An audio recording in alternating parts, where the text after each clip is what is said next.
Hi. Some games impress with their scale, others with their complexity or depth of story. But there are special ones, the kind that feel like living fairy tales. They're not necessarily about kings or dragons, and they don't demand haste or constant battles. Their power lies in a sense of wonder. Today, I've gathered 20 games that feel like living stories. Whether it's a journey across golden dunes, a conversation with ancestral spirits, or a meeting with a forgotten god, they all share the same atmosphere of adventure.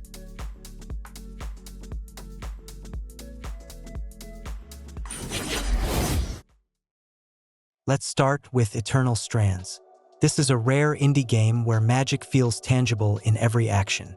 Here, spells aren't just flashy effects, they're tools for interacting with the world. You can burn a bridge, freeze water, hurl enemies, or simply clear a path to a new location. The gameplay revolves around this physically interactive magic, making every battle feel distinct. The bosses are large, impressive, and sometimes quite inventive, though repeated fights for progression can get tiring. Crafting is pleasantly simple, and grinding is minimal. Top-tier gear isn't required to finish the story. You can follow the narrative or just experiment with magic, barely engaging in combat. It's not a storytelling masterpiece, but it's a heartfelt adventure filled with magic, soul, and a living world. And best of all, the developers actively support the game with free updates.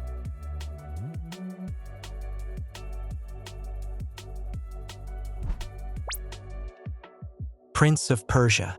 Probably the most Fairytale-like game in the entire series. Ubisoft took a risk and created not just an action title, but an interactive illustration. Thanks to cel shading and a soft color palette, the game still looks stunning today. Yes, the gameplay became simpler and perhaps even too casual at times, but if you don't compare it to earlier titles, it's a game meant to be enjoyed for its world alone. The story is fairly simple, and the ending remains divisive even years later, especially since the true conclusion came in a separate DLC epilogue that not everyone experienced. But all of that is compensated by one thing: the relationship between the prince and Elika. Their dialogue and chemistry form one of the most natural and charming duos ever seen in a game.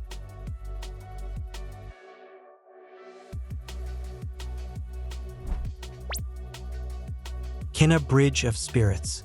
A beautiful, heartfelt, and surprisingly intimate adventure. You play as a young spirit guide who helps lost souls find peace. The entire story is a journey of healing for 3 tormented spirits and for the world itself, filled with both sorrow and kindness. The game's main charm lies in the tiny spirit companions, the Rot.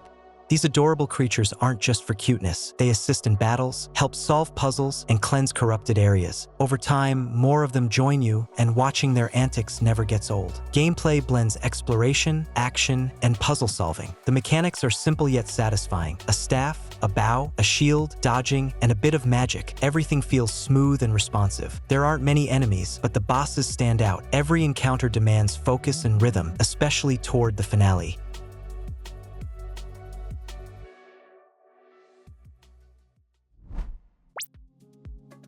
Immortals Fenyx Rising. A bright and light-hearted adventure inspired by Greek mythology. The world is colorful, sunny, and wonderfully cozy. Green hills, turquoise waters, floating islands, and grand statues of gods. Moving through it is pure joy. Gliding, climbing, planning, and leaping all feel fluid and responsive. The story is told with humor, narrated through the banter between Zeus and Prometheus. Sometimes their jokes land, sometimes they can feel a bit much. Gameplay follows Ubisoft's familiar everything-at-once formula: combat, puzzles, dungeons, and treasure hunts. Fights are energetic but can grow predictable, and the dungeons start to blend together. Still, if you take your time and simply enjoy the sights, the game delivers the feeling of a delightful journey through a mythic world.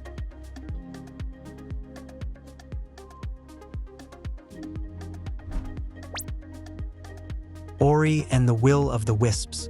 In the first 10 minutes, you grow attached to the characters as if you've known them your whole life. This isn't just a platformer, it's a fable about friendship, loneliness, and hope. The antagonist, the giant owl Shriek, isn't merely a monster. She's a tragic figure filled with so much pain and longing that you can't help but empathize with her. As in the first game, the creators refused to divide the world into good and evil. Every being has its truth and its reasons. The story unfolds through rare cutscenes, but each one feels like a work of art. This is one of those games you want to recommend to anyone who's ever felt that games can truly make you feel something real.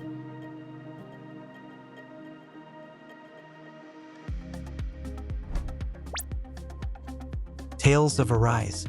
This is a perfect example of how a classic Japanese RPG can tell a mature, emotional story without losing its sense of wonder. The main character, stripped of both memory and freedom, rises up against the oppressors ruling his world. What begins as a familiar tale of rebellion soon evolves into a gripping drama with surprising twists. The combat system is fast-paced and far deeper than it first appears. At the start, you only have 3 abilities, but by the midpoint you're juggling a dozen active skills, chaining combos, dodging at just the right time, and triggering powerful team attacks. On higher difficulties, battles become a true test of reflexes, timing, and rhythm.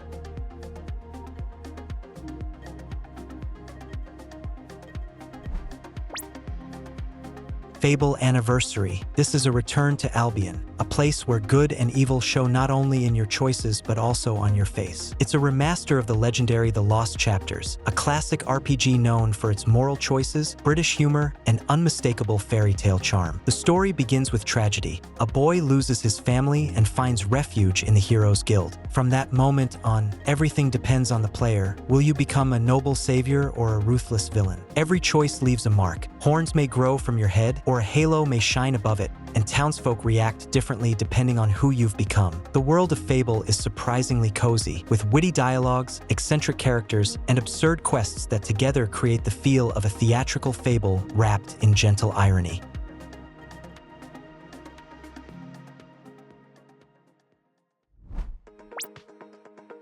Blacktail.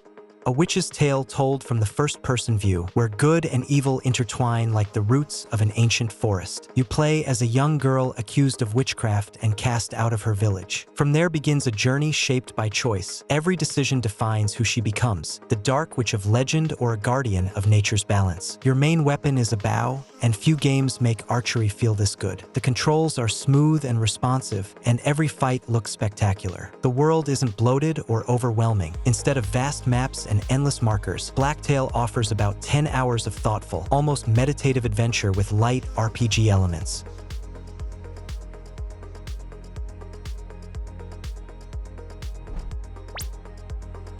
Sea of Stars.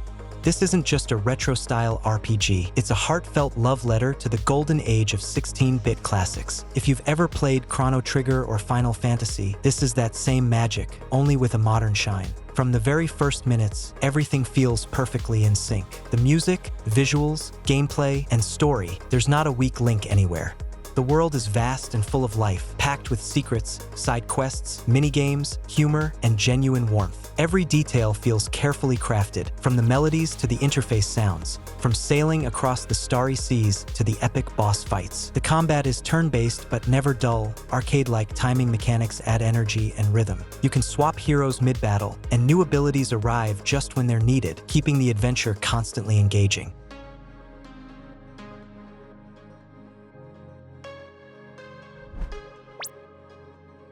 Ratchet and Clank, Rift Apart. A true celebration of visuals and action, a Hollywood-style adventure where every second something explodes, glows, shatters, or flies right toward you, all wrapped in the series' trademark humor. The story doesn't aim for depth, but the gameplay is pure joy. Dozens of inventive weapons, stylish interdimensional transitions, and top-tier animation. Every shot feels powerful and satisfying. The game preserves the spirit of the classics while adding modern effects, stunning detail, and silky smooth performance. The introduction of Rivet, the female counterpart to Ratchet, brings a fresh perspective, though you might wish she stood apart in more ways than just appearance.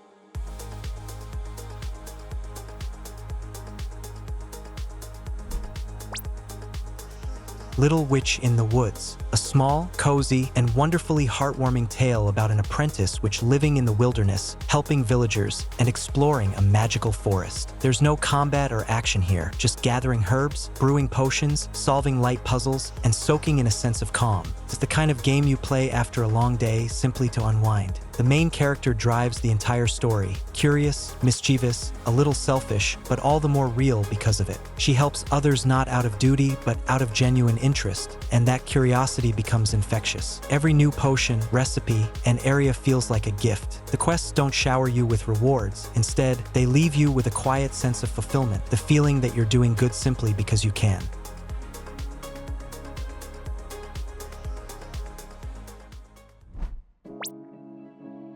Granblue Fantasy Relink, a rare example of how to blend flashy action, cinematic storytelling, and pure combat satisfaction, all without intrusive live-service mechanics. The developers delivered exactly what fans had been waiting for: a complete, honest game with no microtransactions, no paywalls, no gimmicks. Gameplay-wise, it sits somewhere between Monster Hunter and Phantasy Star Online 2. Battles are fast, fluid, and impactful. Every strike feels weighty. There are around 20 playable characters, each unique in style, abilities, and rhythm. Whether you prefer ranged attacks, tanking, or agile swordplay, the system encourages mixing and matching, letting you build a party that fits your style perfectly.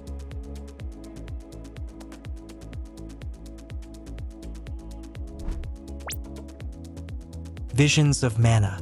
A bright, beautiful, yet slightly old-fashioned adventure, it feels like something straight out of the early 2000s. Square Enix crafted a game that looks like a fairy tale but feels like déjà vu. Its greatest strength lies in the visuals, a world bursting with color, life, and warmth, charming characters, and music that stirs nostalgia for classic JRPGs. The class system and customization are genuinely fun, allowing for experimentation with skills and combat styles. However, the gameplay itself is quite predictable, a straightforward path from point A to point B, a few enemies, chests, and quests that start to repeat. The combat is solid but lacks a spark. If you've played Trials of Mana, you'll know exactly what to expect.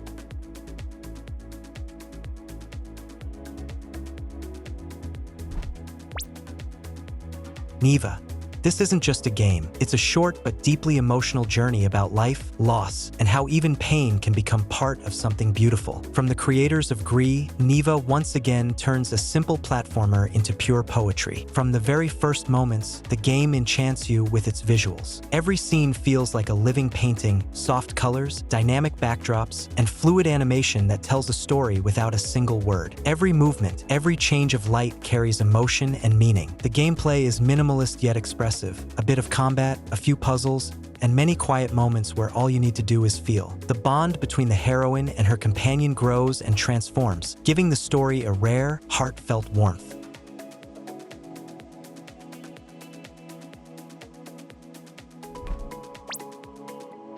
Hollow Knight Silksong. This isn't just a sequel, it's a metaphor for pain, growth, and endurance. Once again, we step into a world where every movement, every battle, and every death carries weight. Yes, Silksong is challenging, but not because it wants to punish you, rather because it wants to test you honestly. The world is vast and intricately detailed, with every area feeling handcrafted, every corner brimming with life. Combat is faster and more agile this time, demanding precision, focus, and calm under pressure. Silksong is not only a descent into dark caverns, but also a journey inward through frustration, perseverance, and the pure joy of triumph.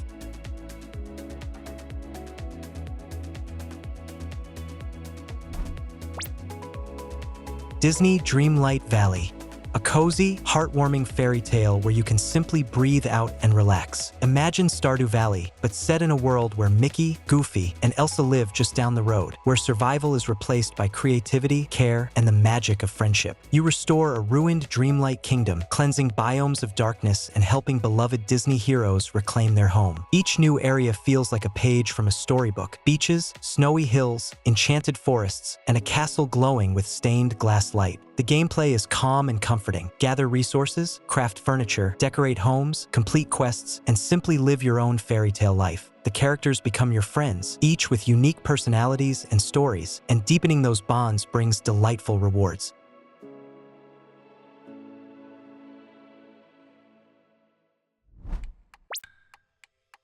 South of Midnight. It feels like a campfire tale told somewhere deep in the American South. Warm, a little melancholic, but filled with light. The main heroine sets out on a journey through a land scarred by a hurricane, learning to wield an ancient weaving power that can intertwine the past and present. The game is visually enchanting. Every frame looks like an illustration from a book of southern magical realism. Everything seems handcrafted, from the gentle color palette to the fluid, expressive animation of its characters. Folklore plays a special role here, with memorable encounters like the sorrowful water spirit whose story lingers long after you've met him. The gameplay unfolds like an unhurried adventure, a bit of exploration, a touch of platforming and puzzles. Combat takes a back seat to atmosphere and storytelling.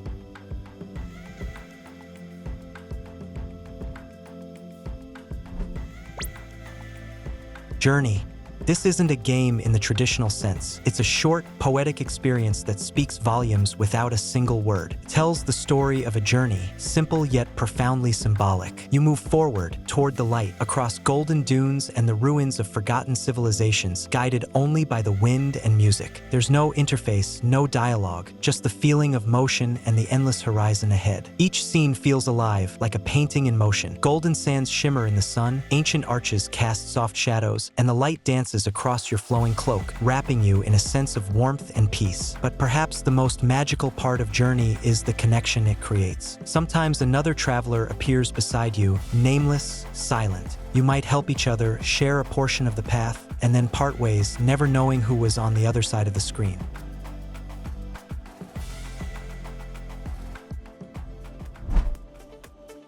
These games aren't just entertainment, they're journeys that leave behind the lingering taste of a dream. And maybe that's why we return to games like these again and again, to become, if only for a moment, the heroes of our own living fairy tales.